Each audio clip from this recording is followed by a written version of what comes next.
Bonjour à tous. Dans cette vidéo, je vous présente les meilleures mais aussi les pires places de marché pour vendre sur Amazon FBA. Nous sommes ici une communauté francophone, donc naturellement, je vous recommande de démarrer la vente sur Amazon FBA dans la place de marché Amazon FR France. Tout simplement parce qu'il vous sera plus simple de mettre en œuvre en fait tout le processus de construction d'un business à succès en private label. Mais vous êtes aussi de plus en plus nombreux à vous intéresser en fait à d'autres places de marché pour démarrer votre business Amazon FBA. Une démarche en fait tout à fait légitime car vous avez par exemple entendu parler d'autres places de marché qu'Amazon FR sur lesquelles vous pouvez générer 5 fois, 10 fois, même plus de CA conférence. Alors, dans cette vidéo, nous allons décortiquer la puissance de ces autres places de marché dans l'univers de la vente sur Amazon. Mais auparavant, laissez-moi me présenter. Je m'appelle Telimax. Je suis un vendeur professionnel sur Amazon et je vous enseigne en fait sur cette chaîne les techniques et les stratégies de l'e-commerce qui vont vous permettre en fait de générer des revenus récurrents et croissants avec le business model Amazon FBA et la création de marques propres. Si vous êtes nouveau sur cette chaîne, alors je vous invite à vous abonner en cliquant sur le bouton s'abonner situé en dessous de cette vidéo, tout simplement pour recevoir les prochaines notifications de vidéos. Et je vous promets toujours des contenus de qualité. Donc, comme je l'ai dit tout à l'heure, je vais vous présenter les places de marché existantes pour Amazon. Et évidemment, Amazon.com, basé aux États-Unis, est le roi de toutes ces places de marché. Mais savez-vous qu'il existe en fait 16 marchés Amazon et que dans le monde, plus de 50% du trafic d'Amazon provient en fait de l'extérieur des États-Unis? Et en fait, c'est absolument énorme. Et donc, je reçois ici une question de plus en plus courante dans mon mail ou en description vidéo. Telly, je suis un gars ou une fille du Japon. Je vis au Japon.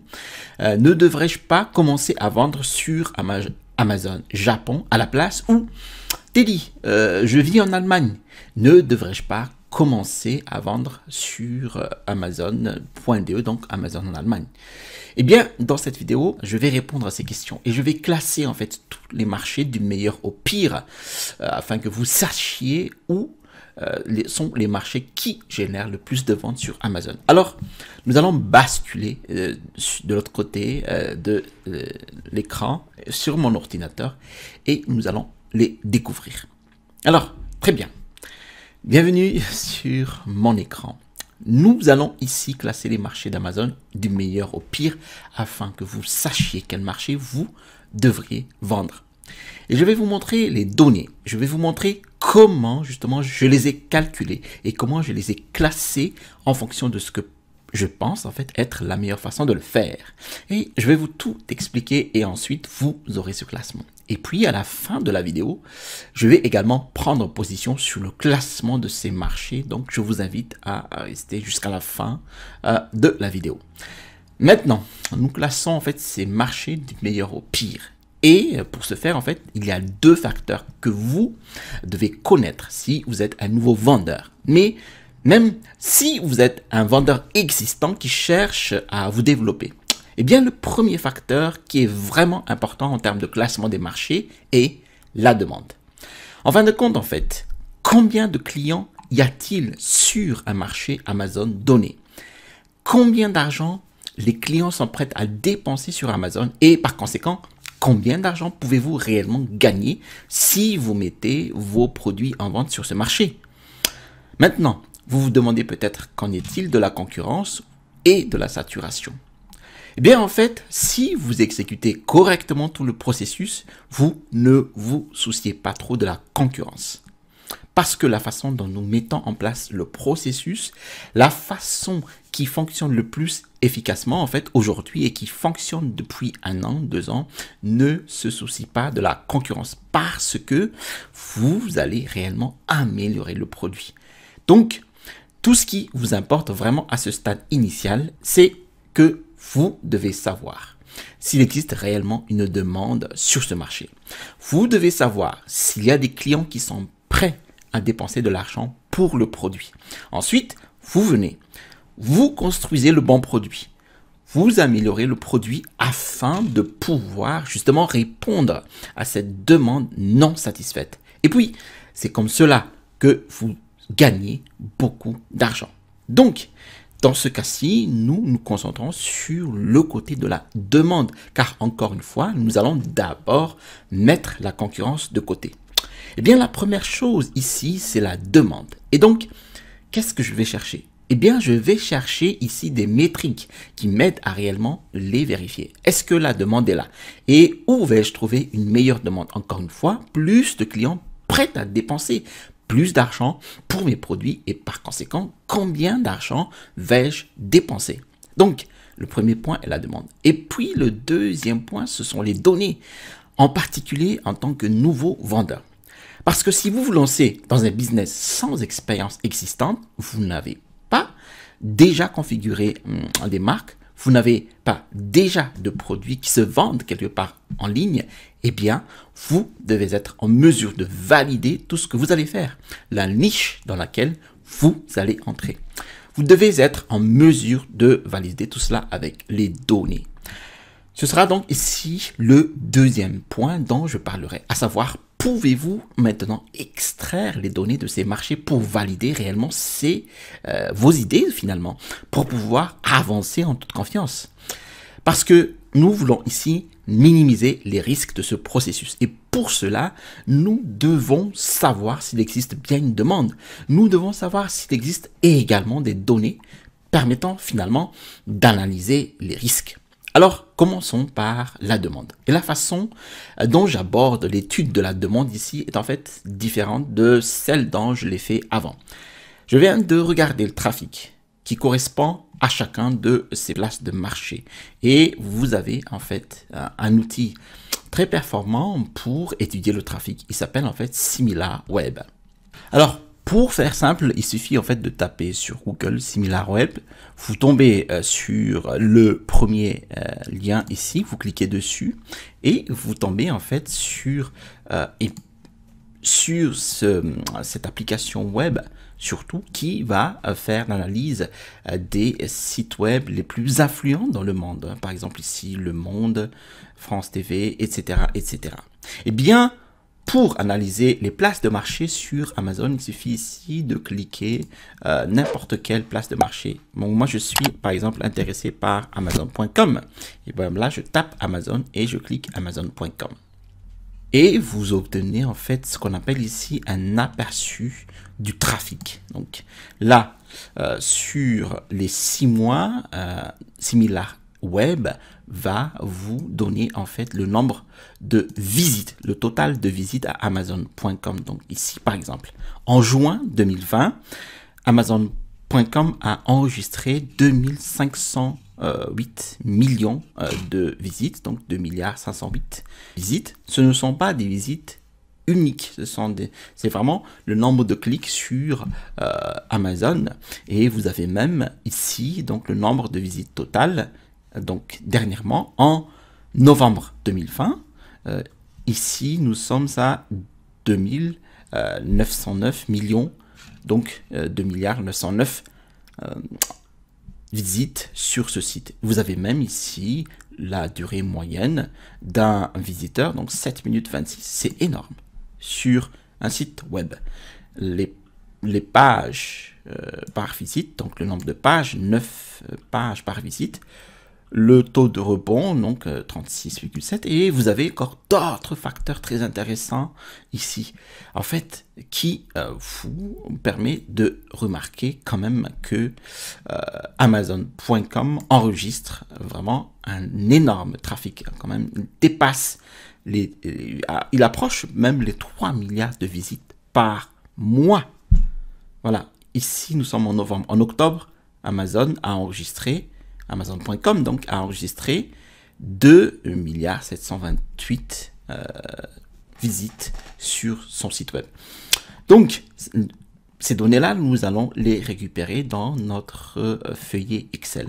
Ensuite, Si vous voulez, par exemple, trouver d'autres sites web, donc il suffit par exemple de taper ici Amazon DE. Et bien pareil, vous récupérez ici en fait le nombre de visites par mois, donc en novembre 2020. Et ici, nous avons 609 millions de clics sur Amazon DE en novembre 2020 et ainsi de suite. Vous obtenez ainsi le trafic sur l'ensemble des places de marché. Donc ici, Amazon comme DE, UK, Japon, France, CA, IT, etc., etc. En récoltant en fait ces données-là, nous pouvons déjà voir où se situe la plupart de la demande provenant du plus grand nombre de visites. Et cela va directement sur Amazon.com. Et bon, finalement, cela a tout à fait du sens. Ce n'est pas étonnant, c'est le plus grand marché Amazon au monde. Et nous pouvons déjà commencer à avoir des données assez intéressantes en fait finalement pour certains de ces marchés comme Singapour qui enregistre ici 7 millions de visites par mois. Et maintenant, je sais que ce n'est que du trafic. Alors, peut-être que si vous êtes un nouveau vendeur, vous n'avez jamais fait d'e-commerce auparavant, vous vous demandez, waouh, que signifie ce trafic? Et je vais y arriver. Je vais ajouter de l'argent au chiffre du trafic et vous aider en fait à comprendre un petit peu mieux la demande d'une manière plus significative. Mais pour commencer, comprenez simplement que plus vous obtenez du trafic, mieux c'est, normal, car cela signifie que plus de gens regardent vos produits. Et donc plus de gens peuvent acheter vos produits. Donc ici, 50% du total du trafic va en fait aux États-Unis. Et voici déjà une surprise. Bon, en fait, moi, je ne me suis pas rendu compte, mais je vois ici que le Japon est en fait le troisième marché le plus fréquenté. Et je n'avais aucune idée que Amazon Japon se classe ainsi en troisième position, après l'Allemagne finalement. Mais voilà, je savais que l'Allemagne et le Royaume-Uni étaient tous les deux là-haut dans le top 3. Et là aussi, vous avez l'Inde. Je ne savais pas que l'Inde génère aussi un trafic plus que celui de la France. Nous avons des résultats intéressants. Et puis, vous allez vous avez les marchés européens. Donc, ici, l'Italie, 263 millions. La France, 251 millions. L'Espagne, 205 millions. Et puis, ces trois derniers, bon, il y avait quelques marchés que j'ai exclus dans ce tableau, donc les marchés Amazon, mais je ne regarde pas, par exemple, le Brésil, les Émirats Arabes Unis, le Pays-Bas ou la Turquie. Ben, je pourrais, et vous pourriez y aller, faire cette analyse si cela vous intéresse en particulier, mais je vous montre ici les principaux marchés avec lesquels les gens vous disent en fait qu'ils envisagent de vendre. Alors, le trafic, qu'est-ce que cela nous dit? Tout d'abord, vous avez beaucoup de trafic vers Amazon.com. Mais qu'est-ce que cela signifie réellement? Disons par exemple, vous avez 312 millions de visites en Inde. Est-ce que cela équivaut à 312 millions de visites de pages aux États-Unis? Est-ce qu'il y a une correspondance? Si vous vendez un produit en Inde et que votre produit est vu 10 ans, 312 fois, allez-vous gagner autant d'argent que s'il avait été vu 312 fois aux États-Unis? La réponse est évidemment non. Mais nous avons besoin d'un moyen, en fait, d'un outil pour quantifier tout cela. Donc, ce que j'ai fait ensuite, c'est d'aller chercher en fait une métrique pour résoudre le problème. Et ce sera ici, le PIB par habitant. Maintenant, qu'est-ce que c'est? Eh bien, en gros, ce que nous faisons, c'est prendre en fait une mesure relative pour voir combien une personne gagne en moyenne dans ce pays par an. Et de toute évidence, en fait, en moyenne, plus la personne gagne dans le pays, plus elle peut dépenser et donc plus vous pouvez tirer parti de ce trafic qui arrive sur le marché. Donc, si nous avons récupéré le PIB par habitant, ce que nous pouvons voir, c'est que bien sûr, Singapour arrive en dernier en termes de trafic. 7 millions par mois, qui n'est rien comparé au reste de ces marchés. Au moins, les gens qui viennent voir Amazon Singapour gagnent beaucoup plus qu'Amazon US, à plus de 86 000 euros. Ensuite, nous pouvons voir ici que les États-Unis sont deuxièmes sur la liste en termes de revenus, donc le pouvoir d'achat. Donc, non seulement vous avez cette énorme quantité de trafic, une grande quantité de personnes visitant Amazon.com, mais ils ont également la deuxième place en termes de PIB par habitant le plus élevé. Et là encore, l'Allemagne ici, qui se démarquait déjà en termes de trafic, qui se situe dans le top 3, est aussi très élevé en termes de revenus. Donc, l'Allemagne a l'air vraiment bien sur la base de ces paramètres. Et donc ici, nous savons que ces marchés de premier plan ont l'air bien. Voilà, donc les 4 premiers marchés ici. Premièrement, en termes de trafic, donc le nombre de personnes qui pourraient potentiellement voir votre produit si vous étiez à l'écoute sur ce marché. Et puis la deuxième métrique, nous savons que le revenu des personnes qui regardent votre produit est également élevé dans ces pays. Et ces revenus sont très bas, par exemple en Inde, assez bas au Mexique, mais dans le reste, en fait, c'est plutôt bon. Et donc, ce sont deux paramètres. Mais comment puis-je les combiner finalement pour obtenir un classement général du meilleur au pire de ces pays? Et la prochaine étape pour ce faire est essentiellement ici la normalisation du pouvoir d'achat. Nous allons prendre en fait en référence les États-Unis, soit donc la valeur normalisée du marché US fixée à 1. Voilà. Et cela nous donne justement un ratio du pouvoir d'achat de chaque pays par rapport aux US. Et nous pouvons voir à nouveau, voilà, ici, le Mexique a le tiers du pouvoir d'achat des gens aux États-Unis. L'Inde est à 13% des gains moyens d'une personne moyenne aux États-Unis. Alors maintenant que nous avons fait ce petit calcul, nous pouvons en fait obtenir une seule métrique qui classe réellement ces marchés, qui comprend à la fois la quantité de trafic qu'ils ont et le montant des revenus de chaque unité de trafic que chaque client apporte à la table. Et donc, lorsque nous faisons tout cela, eh bien, nous obtenons en fait ce qu'on appelle ici une demande normalisée qui correspond au nombre de trafic multiplié par le pouvoir d'achat normalisé. La demande normalisée est classée ici par code de couleur. Donc, le vert correspond à un excellent marché, le rouge correspond à un mauvais marché en termes de trafic par revenu de visiteurs. Alors, analysons en fait cette demande normalisée et voyons exactement ce que ça signifie. Et encore une fois, vous avez ici une métrique combinée de trafic et de pouvoir d'achat. Donc, si vous vendez le même produit sur ces marchés, vous obtiendrez 400 fois plus de trafic vers ce même produit aux États-Unis qu'à Singapour, par exemple, parce que c'est 2909 contre 7. Et le facteur d'équilibre est que le revenu de ces 7 millions de visiteurs au Singapour est 1,6 fois plus que celui des États-Unis.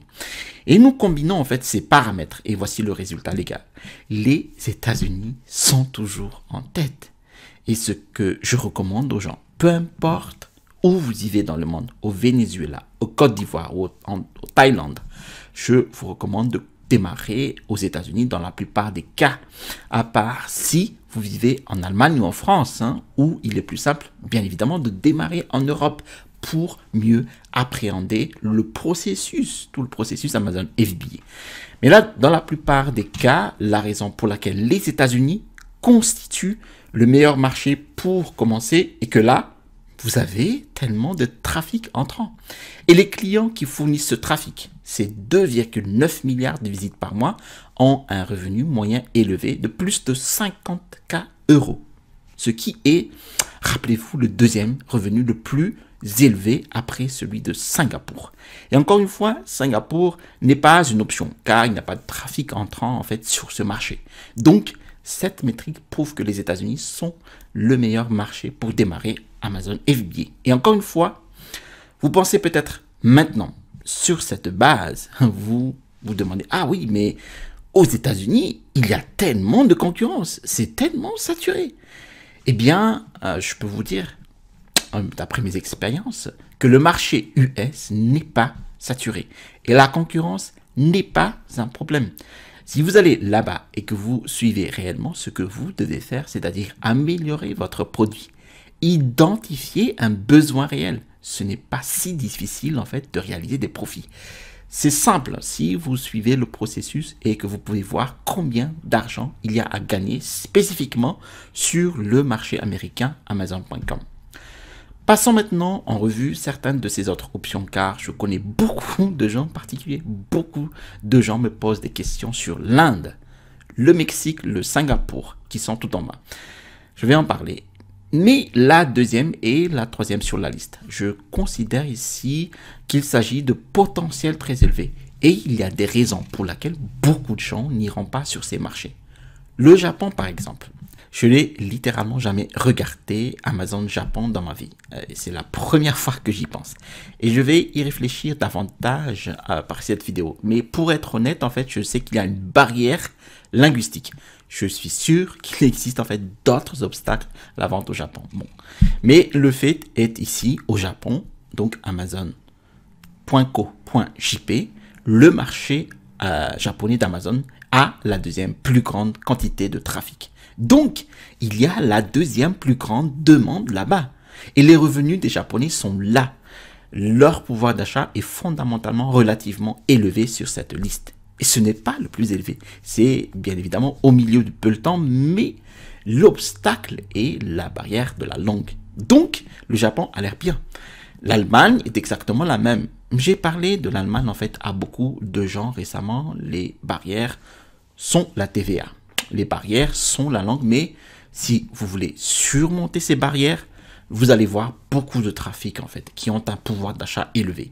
Et voilà, je pense qu'il est absolument logique que l'Allemagne soit ici en deuxième position sur cette liste. Bon, qui, à l'exception du Japon, qui encore une fois, je n'ai pas pensé au Japon. Le Royaume-Uni aussi est une autre très bonne option.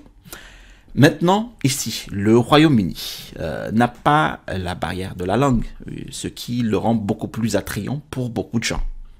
Si vous maîtrisez bien sûr la langue de Shakespeare, ce qui est, je pense, accessible à beaucoup de monde ici. Ce marché, en fait, peut littéralement faire exploser vos ventes à 4 à 5 fois par rapport à celles qu'elles étaient auparavant. Et encore une fois, il y a de plus en plus de trafic. Donc, si vous pouvez y aller avec une bonne idée de produit, une bonne offre, la demande est là.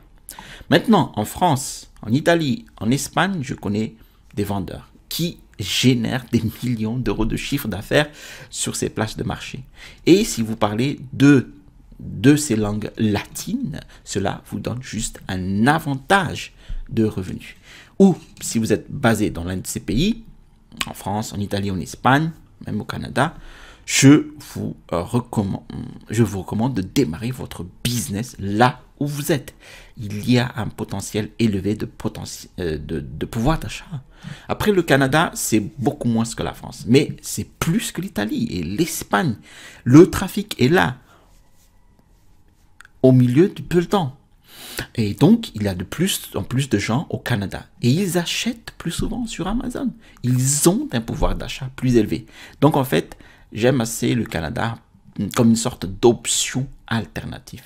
Ensuite, il y a ce deuxième niveau, France, Italie, Canada, Australie et Espagne. Je regarderai le Canada parce que c'est simple en fait. Si vous vendez déjà aux États-Unis, vous pouvez simplement activer le traitement à distance. Vous pouvez immédiatement commencer à voir à quoi cela ressemble. Et vous pourrez ensuite enquêter sur la vente au Canada également.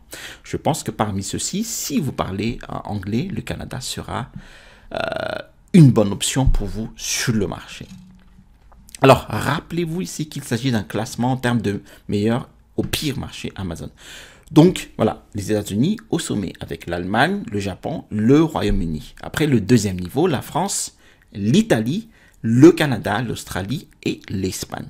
Puis, le niveau inférieur. Je ne vois vraiment aucune raison pour laquelle vous vous y intéressez à l'un de ces marchés. Parce que vous avez ici peu de trafic dans la plupart des cas, sauf pour l'Inde. Mais avec l'Inde, en fait, la demande ou la capacité de ce trafic à se convertir en achat est faible, car ils n'ont pas d'argent ou très peu d'argent par rapport à d'autres marchés.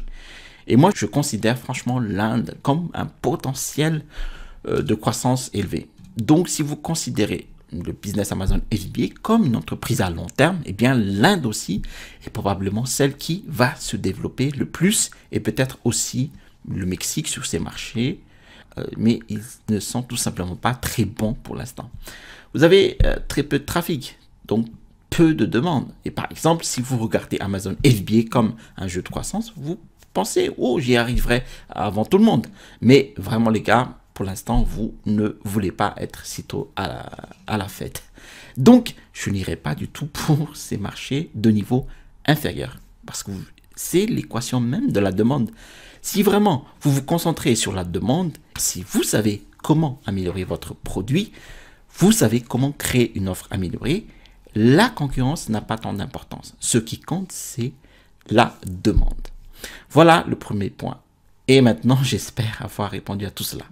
Vous avez maintenant cela donc classé du meilleur au pire et vous avez également les regroupements. Maintenant, parlons des données et c'est le deuxième point.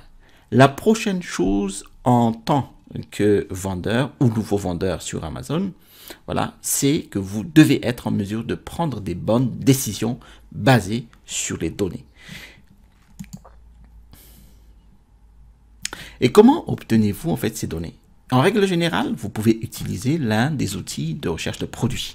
Vous pouvez utiliser Helium 10, vous pouvez utiliser Jungle Scout. Vous avez en description de la vidéo les liens de réduction de vos accès sur ces plateformes. Pour Helium 10, les accès sont ici. Et pour Jungle Scout, le lien affilié de réduction d'abonnement est ici. Vous avez aussi d'autres alternatives. Vous devez toujours être en mesure d'utiliser ces outils pour plonger sur le marché, pour pouvoir évaluer les revenus par rapport aux avis, par rapport aux ventes, à l'historique et aux tendances. C'est l'une des raisons pour lesquelles ce business model est si étonnant, c'est que généralement, ces données sont disponibles pour que vous puissiez les voir. Mais il n'est pas toujours disponible pour vous de les voir si vous optez pour certains marchés. Donc, ces outils vous permettent d'obtenir réellement des données. Et ces outils ne fonctionnent pas sur certains marchés. Alors, très rapidement, je suis allé jeter un œil à chacun de ces marchés Amazon pour voir si les applications web, donc Jungle Scout et Helium 10, les soutiennent vraiment. Et si vous êtes dans la plupart de ces principaux marchés, tout va bien. Les applications, en fait, les analysent tous, sauf pour Helium 10 qui n'est pas disponible pour le Japon. Et encore une fois, bon, vous avez ici une autre belle barrière. Et si vous êtes un vendeur existant, par exemple, vous avez des marques que vous serez prêt à envoyer au Japon. Mais vous avez aussi un autre aspect qui empêche les autres vendeurs d'entrer parce que les gens ne peuvent voir que des données tronquées sur le marché japonais. Mais de toute façon, si vous vendez au niveau supérieur, au deuxième niveau ou même au troisième niveau, tout va bien. Mais si vous commencez à regarder ces marchés Australie, par exemple, ou le Singapour, vous ne vous sentez plus bien parce que ces outils ne vous permettent pas de voir des données sur ces marchés. Et la raison en est que le trafic reste faible. Il n'y a pas beaucoup d'achats sur ces marchés. Il est donc difficile d'obtenir les données. Il est difficile de les rendre exactes. Donc, si vous regardez ces marchés, non seulement la demande est faible, mais deuxièmement, les données sont peu. Donc, si vous y allez, vous y entrez dedans de manière aveugle, vous n'êtes en mesure de faire une analyse de données appropriées et ensuite, vous allez être déçu parce qu'il n'y a pas de demande. Personne ne cherche réellement à acheter votre produit. Peu importe la qualité que vous faites, peu importe combien vous l'améliorez. Si peu de personnes cherchent le produit sur Amazon, vous ne pouvez pas faire de vente. Aussi simple que cela. Donc ici, première conclusion. Si vous êtes un nouveau vendeur, tout d'abord, vous voulez un marché qui vous procure la demande. Car vous pouvez alors vous déplacer sur ce marché et vous pouvez en fait satisfaire une demande non satisfaite.